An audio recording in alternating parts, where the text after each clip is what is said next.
நண்பர்களே, சிவன் நமக்கு சொன்ன ஒரே ஒரு வார்த்தை என்ன தெரியுமா?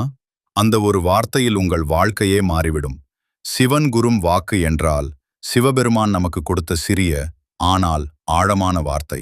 இது திருமந்திரம், தேவாரம், சிவபுராணம் ஆகியவற்றில் சொல்லப்பட்டது. அன்பே சிவம். இதுவே அந்த குரும் வாக்கு. இந்த 3 வார்த்தைகளில் என்ன இருக்கிறது? அன்பு இல்லாத இடத்தில் சிவன் இல்லை, கோவிலில் தேட வேண்டாம். உன் மனசில் அன்பு இருந்தால் சிவன் அங்கேயே இருக்கிறான். மனிதனை நேசிப்பதே இறைவனை வழிபடுவது. உன் அன்பே உன் ஆலயம். ஒரு சின்ன கதை. ஒரு முனிவர் சிவனை தேடி காடு காடாக அலைந்தார். பல வருடங்கள் தவம் செய்தார். ஒரு நாள் சிவன் தோன்றி சொன்னார், நீ தேடியது என்ன இல்லை, உன்னையே தேடினாய். நீயே நான். உன் மனதில் அன்பு விதை விதை, நான் அங்கே மலர்வேன். அந்த முனிவர் புரிந்து கொண்டார். சிவன் தூரத்தில் இல்லை, அன்பில் இருக்கிறான். இன்று நம் வாழ்வில் எப்படி பயன்படுத்துவது?